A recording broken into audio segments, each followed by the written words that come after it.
The end.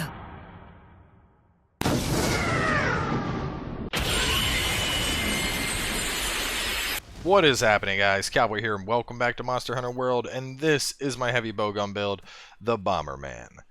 Now, if you've been watching the Monster Hunter Mondays, you know that for a while I've been trying to make a heavy bowgun build. I made one that was focused around pierce, I made one that was focused around spread, but neither of those really clicked. And with this build, I've finally found something that has everything I want in a heavy bowgun build. This boasts some of the most insane times for both kills and captures in solo play. On top of that, it is viable in multiplayer hunts, and probably most importantly, it's a lot of fun. So to take a look at the build, you can see we have a very heavy focus based around attack here, taking attack up to 5 and then peak performance up to 3. If you're curious about all of the choices we picked and why, make sure to stay tuned.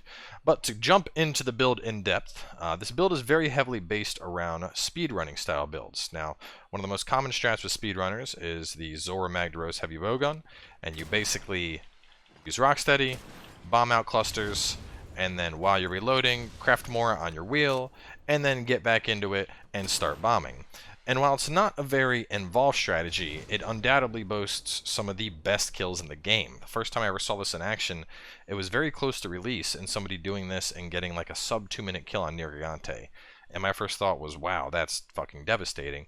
But at the same time, you know, it's not really something you can do in multiplayer hunts. And for those that don't know, cluster bombs, this little explosion that we get, while it's absolutely devastating, you can see how there's, you know, like 4 or 5 different explosions happening. Each of those explosions knock your teammates away. So it's a very unfriendly build for multiplayer. And I said to myself, well, this is a cool build, but you know, I don't want to run something that's for solo only. How do I make this more viable? And the answer was the alternate ammo types. So while we still have a heavy focus around cluster bombs, this build also utilizes Wyvern ammo for moments when the monster is down or when it's sleeping, as well as sticky ammo to pack the other half of the punch that cluster is not going to have for multiplayer hunts. On top of that, we have the trifecta of status ammos, being able to put the monster to sleep, paralyzing it, or poisoning it. Just for shits and giggles, it also has exhaust as well as trank. So if you're looking to capture the monster, both of those always come in handy.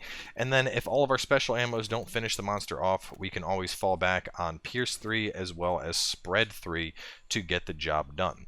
Now the main gist with this build, you'll see more when we jump into the actual hunt video, but we're going to open up fights with our sleep ammo. Usually 2 of these is enough. Put the monster to sleep, drop on out some mega barrel bombs, open things up with a Wyvern shot, and then go into our cluster, into our cluster, into our sticky. And the great thing about this is if you played pre-nerf for slicing ammo in particular, you may remember slicing ammo was able to basically chain knock down monsters. It would knock them down, and then as they were getting up, they get knocked down again. And sticky does a very similar effect to that. As you can kind of see right there, it says also stuns. Sticky ammo boasts a lot of KO potential, and consecutive sticky shots into the face of just about anything is going to knock it down to the ground so that everybody can wail on it, making it a great build in multiplayer in addition to the just raw destructive force that you boast in single player hunts. So before we go straight into the gear, one thing I want to cover is the item loadout, because I do think that is very unique to this, and I have a item loadout saved just for this build. Main things in the item patch, we have a lot of like the standard stuff right here, but the main things I want to point out is that this build I do bring 2 large barrel bombs as well as 2 mega barrel bombs. Because this build does damage so fast, it's also excellent for trapping, so I have both pitfalls as well as shock traps. And then to help craft more ammo, I got gunpowder level 3, bomb berries, blast nuts, and then lastly some cluster bombs 1, even though I can't even use those because I can use those to craft 3. Aside from that, we can use a buttload of ammos. So we got trank in here, we got Wyvern ammo, recovery, exhaust, sleep, paralysis, poison, normal 3, pierce 3, spread 3, sticky 2, sticky 3, cluster 3, and dragon ammo. So this is the particular set. I have this thing saved for this build if you want to kind of screenshot that and create your own item loadout. For those that don't know, when you create an item loadout, in addition to that, you can customize the radial menu, and then after you're done all that, if you go to manage items, hit start, you can go here, hit triangle, and register it. So as you can see, I have a loadout just named Boom, and every time I'm going to use this heavy bowgun, I pick that up. But to go in depth into the loadout, what we picked and why, here we go. First up, the Magda Gementis 2. Now this is the Zora Magdaros heavy bowgun. The main reason we're picking this baby up is the ammo types. As we just kind of went through, we have a lot of level 3 ammos, we have a lot of sticky available, a lot of cluster, we have everything in terms of status, and then on top of that we got Wyvern Fire as well as Dragon, which is nice against the Elder Dragons. Now if you're looking for just raw potential damage, you will actually do more damage running with the Devil Joe heavy bowgun, but the Devil Joe heavy bowgun is a Wyvern Heart heavy bowgun, and at the end of the day Wyvern Heart is better. You know, it's not like up for argument like, well, in certain contexts, no, Wyvern Heart against the down monster, Wyvern Heart can do more damage, but there's something incredibly satisfying about shooting a sniper shot through something that then explodes multiple times that I don't care how good Wyvern Heart is, I'm using Wyvern Snipe. It just, Wyvern Snipe gets me, the feeling of Wyvern Snipe is just like, oh yeah, like hitting a good Wyvern Snipe, oh, it's the best. But anyway, back on task here. Custom mods, we got recoil, reload, and shield. Now if you go triple recoil or triple resist, you can get your reloads down one more tier, or alternatively your recoils down one more tier. But because this stuff isn't going to affect a lot of the level 3 stuff like cluster and sticky, I didn't want to, actually I think it may just be cluster, I may be misspeaking here, but either way the point is I didn't want to put too much into one thing. Having one recoil and one reload will allow us to pick up bonuses in both those categories to a lot of our level 2 ammos, almost all of them across the board. And then on top of that, we pick up a shield just because you do have limited mobility with the heavy bowgun, so having the shield can end up saving your ass quite often. Another thing I want to point out here is this weapon has negative affinity. However, cluster bombs and sticky ammo can't crit. So because of that, we're not going to worry about compensating for that, and we're going to go to pick up health regen and attack increase, basically bolstering the raw damage potential of this weapon as much as possible. Moving on from there, attack charm 3, because attack's kind of a no-brainer here. It is going to help our cluster and our sticky as well as everything else, so pick it on up. Now the next big thing is the Xeno. Now we need to have 3 pieces of Xeno, very similar to the Xeno Slicer, because we want spare shot. We're using very specialized ammos with this build, and we're going to want that spare shot chance, that RNG, as much as possible. So it's incredibly potent here and bolstering our damage. So in terms of Xeno, the best 3 pieces, in my opinion, are going to be the Xeno Head, the Xeno Claws, and then the Xeno Spine. The reason for this is we have special ammo boost there, as well as special ammo boost here, which is going to be nice. We have a point of flinch free here, as well as another point of flinch free here, which is going to be nice. And on top of that, we have a level 3 gem slot, we have a level 1 gem slot, and then down here we have a level 2 gem slot. So decent slots all around. As for the chest, we pick up Dober, pretty straightforward, level 3 slot, as well as the attack boost, can't go wrong with that. And then the good old YMCA Kieran leg guards for the 2 points in ammo up. Now ammo up is going to be very important to this build, because if you look at my numbers here, how I have 4s and 2s, and a lot of the numbers in general are higher, but the main ones are I have 4 sticky and 2 clusters, you don't have those numbers without ammo up. Without ammo up, your numbers are much lower, and you're going to see that. You're going to be shooting and then having to reload, and shooting and having to reload. So ammo up helps immensely. Now moving on into everything with the decorations, let's go through all of it. So we have a flawless jewel up top in the Magna Gementis. We have a flawless in the Xeno'jiiva, and then we have a flawless here in the spine. Outside from that, we're going to pick up a release to boost that up to level 3. And then in our small slots, we're running 3 artillery, which is going to increase the damage of both our Wyvern shot as well as our sticky shot. And when you pull this all together, it's pretty potent. We have spare shot, meaning we have that chance to not expend ammo whatsoever, which is insanely potent considering the limited amount of cluster and sticky that we have. We have attack boost at level 3, which is going to be right around that affinity breakpoint. Even though that doesn't matter, we are getting 15 attack out of it, and that's the most important part.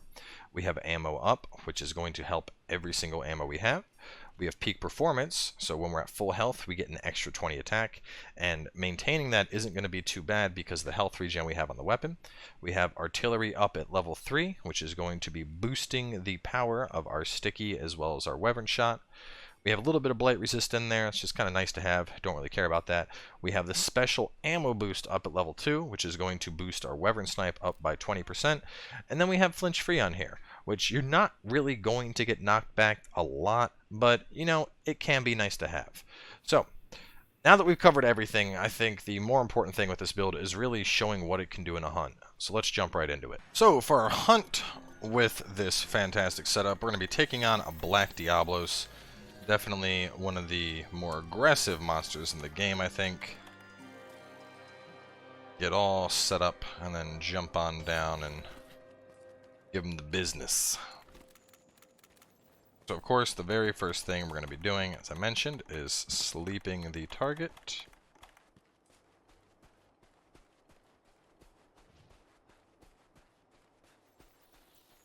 I have never come down here and not seen Black Diablos. Oh, never mind. There she blows. Nappy time. So once your monster is nice and asleep, go ahead and put down your barrel bombs. If you want to be really disgusting, you can also put down a trap as well, though that's usually overkill. And then we're gonna wake her on up.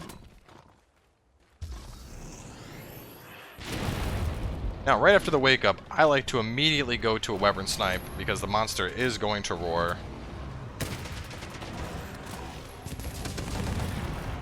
And then it's cluster bomb time.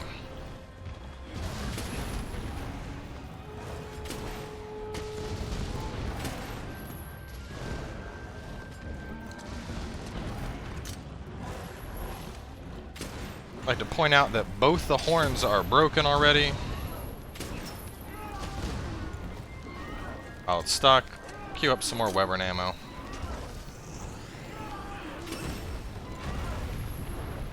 It's like we got one more cluster bomb.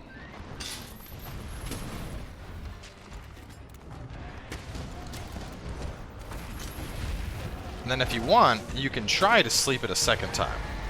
Though I will say sleeping it a second time is a bit harder. This is going to vary on a monster to monster basis. Not every monster you're going to be able to sleep a second time. Some of them you will. Not all of them though. Go on and top your health off, get that peak performance activated. Put down more barrel bombs, and open up again. And from here, it's sticky time.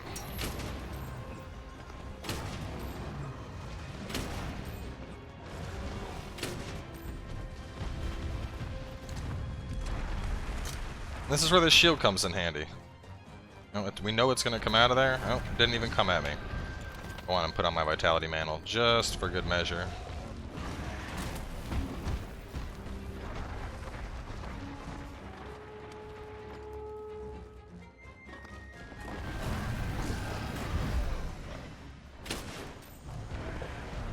And this is the only tricky part because we do have a very limited view here, and you really want to try and hit the face. Hitting the face with a sticky, that like right there, that's a perfect sticky shot. Because we really want to get that KO. Just like that.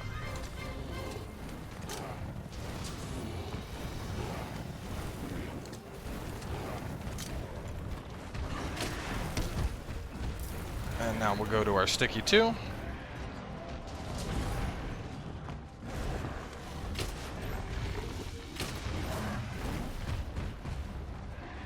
And you'll see the sticky will take a little bit of time to explode, so just keep that in mind.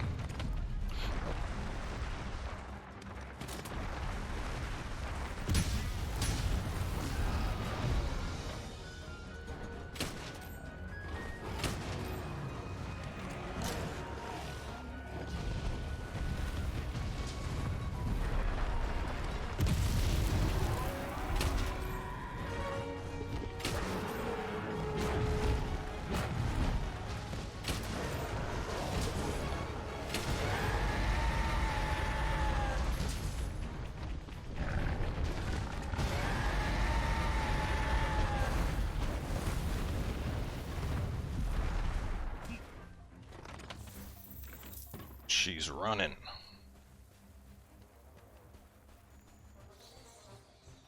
Now, at this point, if you really want, you can, of course, make more sticky or blast. Honestly, I don't think it's really worth it. I mean, as you can see, she's already going back. At this point, we could capture her if we wanted, and we've been in this hunt for like no time at all. Actually, 5 minutes, not bad. We did have to hunt her down a little bit. See, she's gonna sleep.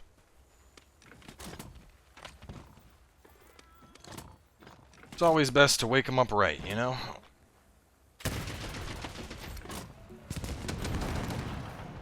And that's it. Monster's dead. That's probably one of the most low-effort hunts I've ever shown off.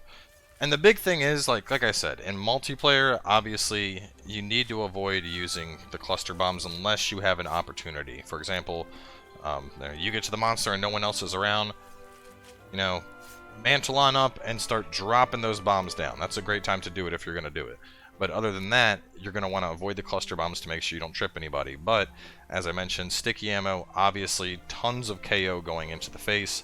And then on top of that, our weapon ammo, great for while the monster is down in that KO state, as well as a fantastic wake up coupled with your barrel bombs. And on top of that, if you're playing with a squad you know, and you're sleeping the monster, other people are usually aware and they're going to be like, oh, okay, he slept it right at the start, let's put out some bombs. And if you sleep it again, and they have more bombs, that's just icing on the cake. But either way, guys, that's it for the heavy bowgun build. Like I said, tons of fun to play. I mean, there's something about just raining buttloads of explosions on top of something that's incredibly satisfying to do. And if you really want to max this out, if you really want to be ridiculous with it, you can always just chain craft cluster bombs and spam those and get yourself like the sub 2-minute kills.